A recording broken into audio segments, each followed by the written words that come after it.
నమస్కారం city news కి స్వాగతం. ముందుగా ముఖ్యాంశాలు.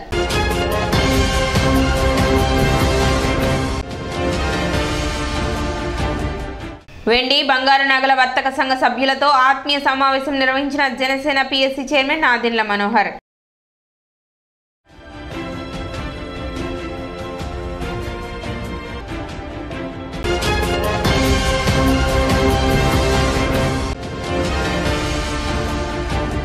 పేదవాడి ఆరోగ్యానికి పెద్దపీట వేస్తానన్న ముఖ్యమంత్రి ఆరోగ్యశ్రీ కింద 15 కోట్ల రూపాయల బిల్లులు ఎందుకు చెల్లించలేదో చెప్పాలని ప్రశ్నించిన మాజీ మంత్రి ఆలపాటి రాజేంద్ర ప్రసాద్.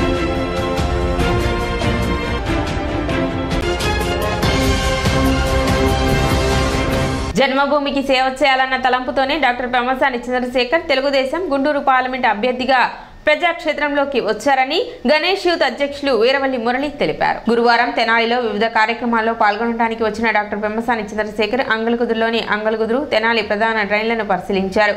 గత 15 సంవత్సరాలుగా ఈ డ్రైన్ల కారణంగా గ్రామంలో భూగర్భ జలాలు కలుషితం అవుతున్నాయని, అంతేకాకుండా రాత్రి అయ్యేసరికి దోమలు రాజ్యం ఏలుతున్నాయని వీరవల్లి మురళి డాక్టర్ పెమ్మసాని దృష్టికి తీసుకువెళ్లారు. స్పందించిన ఆయన అధికారంలోకి వచ్చిన వెంటనే సమస్యను పరిష్కరిస్తానని హామీ ఇచ్చారు. ఈ సందర్భంగా వీరవల్లి మురళి మాట్లాడుతూ అంగలగుదురు గ్రామానికి ప్రధాన సమస్యగా ఉన్న డ్రైనేజీని డాక్టర్ పెమ్మసాని పరిశీలించి పరిష్కరిస్తానని చెప్పడం సంతోషంగా ఉందన్నారు. ఎంతో మంది ఈ ప్రాంతానికి పార్లమెంట్ అభ్యర్థులుగా పనిచేశారని, కానీ అభివృద్ధి మాత్రం శూన్యమని తెలిపారు. డాక్టర్ పెమ్మసాని మాత్రం ఈ ప్రాంతాన్ని అభివృద్ధి పరచడమే ఆశయంగా పెట్టుకున్నారని తెలిపారు. ఇటువంటి వ్యక్తిని గెలిపించుకోవాల్సిన అవసరం ఉందని వీరవల్లి మురళి తెలిపారు. ఎందుకంటే తెనాలి నుంచి అంగలగుదురు గ్రామంలో నుంచి వెళ్ళేటటువంటి ఈ డ్రైన్ని ఆయన పరిశీలించడం జరిగింది. ఎందుకంటే ఈ డ్రైన్ వలన గత 15 సంవత్సరాలుగా ఈ గ్రామంలో ఉన్నటువంటి టోటల్ గ్రౌండ్ వాటర్ అంతా కూడా పొల్యూట్ అయిపోయింది. సాయంత్రం అయితే దోమలు విపరీతంగా రాజ్యం వెళ్తున్నాయి. ఉన్న పరిస్థితిని ఎంపీ అభ్యర్థి గారికి తెలియజేయడం జరిగింది. వెంటనే ఆయన స్పందించి తప్పకుండా మన అధికారంలోకి వచ్చిన వెంటనే ఈ డ్రైన్ మీద నేను సీరియస్ తీసుకొని ఎమ్మటే కంప్లీట్ చేసే విధంగా నేను చర్యలు తీసుకుంటానని చెప్పడం ఆయన చాలా సంతోషం. ఎందుకంటే పెమ్మసాని చంద్రశేఖర్ గారు డాక్టర్గా ఆయన అమెరికాలో బ్రహ్మాండంగా స్థిరపడి జన్మభూమికి పుట్టిన గడ్డకు మనం ప్రజాసేవ చేయాలి అనేటటువంటి ఒక మంచి ఆశయంతో తెలుగుదేశం పార్టీ జనసేన సారథ్యంలో తెనాలి ప్రాంతాన్ని రాష్ట్రంలోనే ఒక మంచి అభివృద్ధి చెందిన రాష్ట్రంగా 25 పార్లమెంట్లలో మంచి అభివృద్ధి చెందిన పార్లమెంటుగా యువతకి ముఖ్యంగా ఈ ప్రాంతంలో ఉద్యోగ అవకాశాలు కల్పించే విధంగా, ఎందుకంటే ఈ ప్రాంతంలో ఎంతోమంది పార్లమెంటు సభ్యులుగా ఈ పార్లమెంటు చేశారు. చేసిన అభివృద్ధి చూస్తే శూన్యం. కానీ పెమ్మసాని చంద్రశేఖర్ గారు ఆయన ఆశయం ఒకటే, ఈ ప్రాంతాన్ని అభివృద్ధి చేసే విధంగా మనం. కార్యక్రమంలో ఉప sarpanch Kanagala Nagabhushanam, K Srinivasarao, Bodduluri Venu, G Saigiri, Suryadevara Bose, Alapati Venkataramaiah, Hanumantharao, LML Khader, R Vishnu తదితరులు పాల్గొన్నారు. పత్తిపాడు నియోజకవర్గంలో టీడీపీ అభ్యర్థి బోర్ల రామాంజనేయులుపై దాడికి పాల్పడిన వారిపై ఎన్నికల నియమావళి ప్రకారం చర్యలు తీసుకోవాలని టీడీపీ ఎమ్మెల్యే అభ్యర్థులు డిమాండ్ చేశారు. టీడీపీ జనసేన బీజేపీ కూటమి ఆధ్వర్యంలో ప్రత్తిపాడు నియోజకవర్గంలో టీడీపీ అభ్యర్థిపై దాడి చేసిన వారిపై చర్యలు తీసుకోవాలని, మళ్లీ ఇలాంటి ఘటనలు పునరావృతం కాకుండా చర్యలు తీసుకోవాలని డిమాండ్ చేస్తూ జిల్లా ఎస్పీకి ప్రత్తిపాడు నియోజకవర్గ ఎమ్మెల్యే అభ్యర్థి బూర్ల రామాంజనేయులు, పశ్చిమ నియోజకవర్గ ఎమ్మెల్యే అభ్యర్థి గల్లా మాధవి, తూర్పు నియోజకవర్గ ఎమ్మెల్యే అభ్యర్థి మహమ్మద్ నసీర్, తారుకొండ ఎమ్మెల్యే అభ్యర్థి తెనాలి శ్రావణ్ కుమార్, ఎంపీ అభ్యర్థి పెమ్మసాని చంద్రశేఖర్ ఫిర్యాదు చేశారు. వైసీపీ అభ్యర్థి బలసాని కిరణ్ కుమార్ వాలంటీర్ల నుండి సమాచారం తీసుకుని వారికి నగదు పంపిణీ చేస్తున్నారన్నారు. ఈ ఘటనపై ఒకరిద్దరు వాలంటీర్లను సస్పెండ్ చేశారు, కానీ సమావేశాలు పెడుతున్నా నాయకులపై అధికారులు ఎలాంటి చర్యలు తీసుకోవడం లేదన్నారు. చట్ట వ్యతిరేక కార్యక్రమాలను ప్రశ్నిస్తే తమ కారుపై దాడి చేశారని, దీనిపై ఫిర్యాదు చేస్తే పోలీస్ స్టేషన్లో సీఐ ముందు కూడా తమపై దాడికి పాల్పడ్డారన్నారు. దాడులు చేయడం వైసీపీ నాయకుల బరితెగింపుకు నిదర్శనమన్నారు. ఇలాంటి ఘటనలు పునరావృతం కాకుండా సమావేశాలు పెట్టే నాయకులపై పోలీసులు చర్యలు తీసుకోవాలని డిమాండ్ చేశారు. కార్యక్రమంలో టీడీపీ నాయకులు ఆలపాటి రాజేంద్ర ప్రసాద్, జనసేన నాయకులు బోనబోయిన శ్రీనివాస్ యాదవ్, బీజేపీ నాయకులు నరేంద్ర కుమార్ తదితరులు పాల్గొన్నారు. ఇక్కడ కూడా వాళ్ళ ఆఫీస్ దగ్గరికి వెళ్ళలేదు, సమావేశం జరిగిన దగ్గరికి వెళ్ళలేదు. దాదాపుగా 150 మీటర్ల దూరంలో ఒక పబ్లిక్ రోడ్లో, అది కూడా పత్తిపాడు కాన్స్టిట్యున్సీకి సంబంధించినటువంటి ప్లేస్. ఆ ప్లేస్లో మా కార్యకర్తలు అబ్జర్వ్ చేస్తున్నారు, ఏం జరుగుతుంది చూద్దామని. వచ్చిపోయే వాలంటీర్లు మాట్లాడుతున్నారు. అంతలోపల నేను అక్కడికి వెళ్ళాను. వెళితే మా కార్యకర్తతో మేము మాట్లాడుతున్నాము. మాట్లాడే లోపల 30-40 మంది ఆఫీసు నుంచి బరాబరా వచ్చేసి ఫెరోషియస్గా మా కారు మీద దాడి చేసి మా అద్దాలు పగలగొట్టి, మీరు ఇక్కడ ఏం పని, మీరు వెళ్ళిపోండి అని చెప్పడం అనేది పూర్తిగా రాజ్యాంగ విరుద్ధం. ఎనీ సిటిజన్ ఏ రోడ్డు మీదైనా ఆయన నిలబడే హక్కు ఉంది. వాళ్ళ ఆఫీస్కి వెళ్ళడం కానీ లేదా వాళ్ళ మీటింగ్ డిస్టర్బ్ చేయడం కానీ జరిగితే తప్పు. మరి ఎమ్మెల్యే కాదు, ఏమీ కాదు, ఎంతమంది పోలీసులు ఒక వ్యక్తి బర్త్డేకి కేక్ కట్ చేస్తున్నారు. ఎందుకు చెప్తున్నారంటే, మా అభ్యర్థి మీద దాడి జరిగి పోలీస్ స్టేషన్కి వెళ్తే ఆయన మీదే కేసులు పెట్టి పోలీస్ స్టేషన్లో హడావుడి చేస్తున్నారంటే దానికి కారణం ఇది, ఈ సంస్కృతి.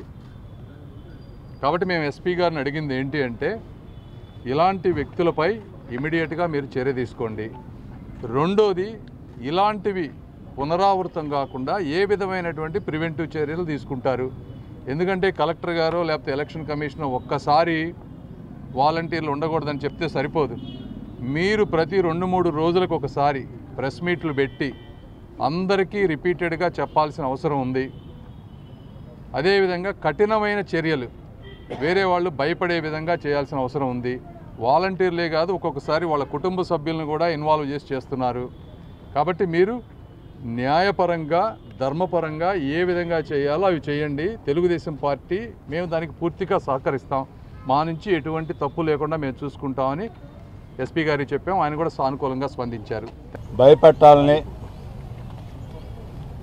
ఎన్నికలు ఈ రకంగా ఉంటాయని చెప్పే ఉద్దేశంతో జరిగిన సంఘటనలాగా నాకు కనపడతా ఉంది. ప్రజాస్వామ్యంలో మరి ముఖ్యంగా ఎన్నికల షెడ్యూల్ ప్రకటించిన తర్వాత యావత్తు యంత్రాంగం అంతా కూడా ఎన్నికల కమిషన్కు లోబడి పనిచేయాల్సినటువంటి పరిస్థితి ఉంటే ఇంకా వీళ్ళకి మొత్తం వదిలినట్టు లేదు. ఈ అధికారులకు కానీ, వాలంటీర్లకు కానీ, లేకపోతే సచివాలయం క్యాడర్కి కానీ. ఈరోజు ఈ సందర్భంగా నేను చెప్పదలుచుకుంది ఏంటంటే, ఇదే విధంగా మీరు భయపెట్టాలనుకుంటే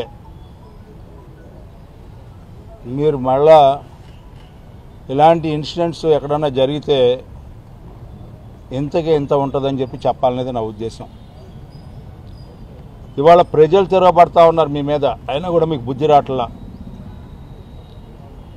మీరు సిగ్గు కానీ లజ్జ కానీ మీకు ఎక్కడా లేదు. బరి తెగించున్నారు. ప్రజాస్వామ్య విలువలను కాపాడాలనే ప్రయత్నం ఎక్కడ కూడా ఒక్క చోట కూడా మీరు చేయట్లా. చాలా స్పష్టంగా కనపడతా ఉంది. ఎన్నికల కమిషన్ చాలా స్పష్టంగా చెప్తా ఉంది, వాలంటీర్ల వ్యవస్థ కానీ, సచివాలయాల వ్యవస్థ కానీ, ఏ యంత్రాంగంకి సంబంధించిన వ్యక్తులు కోపు కాయొద్దు, ఏ పార్టీకి లేకపోతే వాటిలో పాల్గొనొద్దు అని చెప్పి చాలా స్పష్టంగా చెప్పినా కూడా సిగ్గు శరం లేకుండా మీరు ఈ రోజున మీరు ఇందులో పార్టిసిపేట్ చేస్తూ ఉంటే, దానికి వంత పాడుతూ ఉంటుంటే, తగాదాలని ప్రోత్సహిస్తూ ఉంటుంటే, ఘర్షణ వైఖరికి మీరు దారితీస్తూ ఉంటుంటే మేము ఊరుకుంటూ ఉండాలి.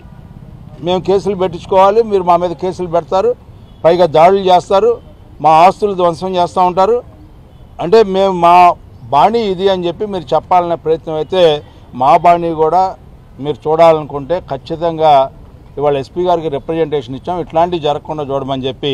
ఎస్పీ గారు కూడా చేయలేని పరిస్థితిలో మాకు మేము రక్షించుకోగలిగినటువంటి పరిస్థితి ఈ పార్టీకి ఉంది. అది లేకపోతే గతాన్ని చూసుకోండి, ఖచ్చితంగా అది అమలు చేస్తామని చెప్పి ఇది మీకు స్పష్టంగా మీ ద్వారా తెలియజేస్తా ఉన్న వైసీపీ పార్టీ వారికి. నాయకుడిని బట్టి ప్రజలు, పరిశ్రమలను బట్టి కార్మికులు జీవితాలు ఆధారపడి ఉంటాయి. ఒక కార్మికుడి కష్టం ఒక వ్యవస్థను నిలబెడుతుందని టీడీపీ నాయకులు డాక్టర్ పెమ్మసాని చంద్రశేఖర్ అన్నారు. తెనాలిలోని కుమార్ పంప్స్ అండ్ మోటార్స్ పరిశ్రమను ఆయన గురువారం పరిశీలించారు. అక్కడి కార్మికులతో మమేకమై కాసేపు మాట్లాడారు. అనంతరం ఆయన మాట్లాడుతూ కష్టపడి పనిచేసే వారికే ఆ కష్టం విలువ తెలుస్తుందని, కార్మికులు గాని కార్యకర్తలు గాని బాగున్నప్పుడే వ్యవస్థలు సజావుగా నడుస్తాయని చెప్పారు. ప్రస్తుత ప్రభుత్వంలో ఎన్నో పరిశ్రమలు ప్రోత్సాహకాలు లేక కుదేలవుతున్నాయని, మరికొన్ని పరిశ్రమలు రాష్ట్రం వదిలి వెళ్లిపోతున్నాయని ఆయన వివరించారు. అనంతరం సంస్థ అధినేత కొత్త సుబ్రహ్మణ్యం మాట్లాడుతూ 50 ఏళ్ల చరిత్రలో ప్రస్తుత పరిస్థితి లాంటి ఇబ్బందులు ఎప్పుడూ ఎదుర్కాలేదని తెలిపారు. ప్రతి ఒక్కరూ ఆలోచించి తమ నిర్ణయం తీసుకోవాలని ఆయన ఈ సందర్భంగా అందరినీ కోరారు. వ్యాపారవేత్త ఉండాలి. రెండోది, మీరు తయారు చేసిన ప్రోడక్ట్ని కొనుక్కోగలిగినటువంటి కస్టమర్స్ హ్యాపీగా అందుబాటు ధరలో ఉండే విధంగా ఉండాలి. మూడోది, దాన్ని కష్టపడి ప్రొడ్యూస్ చేసినప్పుడు మీకు రావాల్సిన వేతనాలు కానీ లేకపోతే ఎక్స్ట్రా బెనిఫిట్స్ కానీ అవి మీకు అంది మీరు ఆనందంగా ఉండాలి. ఈ ముగ్గురు ఆనందంగా ఉన్నప్పుడు మాత్రమే ఇండస్ట్రీ బాగుపడుతుంది. ఈ మూడింటిలో ఏ ఒక్కటి డిస్టర్బ్ అయినా కూడా మంచిది కాదు సమాజానికి. మరి ఈరోజు చూస్తూ ఉంటే అసలు రాష్ట్రంలో కొనుగోలు శక్తి తగ్గిపోతా ఉంది. ఎందుకంటే ఇండస్ట్రీస్ కానీ కొత్త ఏమీ రావట్లేదు. రానప్పుడు ఆటోమేటిక్గా కస్టమర్లు కొనేవాళ్ళు తగ్గిపోతారు. తగ్గిపోతే వారికి ఆదాయం తగ్గుతుంది. వారికి ఆదాయం తగ్గితే మీకు శాలరీలు ఇచ్చేటువంటి పరిస్థితి ఉండదు.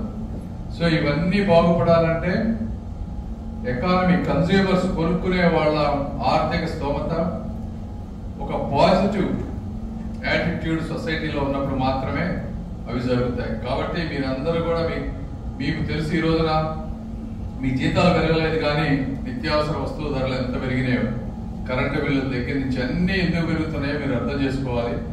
చేసుకొని మంచి ప్రభుత్వాన్ని ఎన్నుకోండి. నేను పోటీ చేస్తున్నాను, కిలార్ రోసే గారు పోటీ చేస్తా ఉన్నారు. ఇంటర్నెట్లోకి వెళ్ళి సెర్చ్ చేసుకోండి, ఇద్దరు పేర్లు మీకు తెలుస్తుంది ఎవరు ఏంటి అనేది. దాన్ని బట్టి మీరు నిర్ణయం తీసుకోండి. మేము కూడా ఈ ప్రాంతం నుంచి పుట్టి పెరిగి వెళ్ళిన వాళ్ళం. ఏదో మేమేమి ఆశించి రాలేదు. ఏదో ఒకటి చేయాలి మనలాంటి వాళ్ళకి. ఇలాంటి వాళ్ళు అందరూ ఇబ్బందుల్లో ఉన్నారు. ఈ రోజున ఎవరు పోటీ చేసే పరిస్థితి కూడా లేదు అని మేము మాకున్న సుఖాలన్నీ వదులుకొని ఈ రోజున ఇక్కడికి వచ్చి రోడ్ల మీద. ఇప్పుడు ఒక చిన్న విరామం.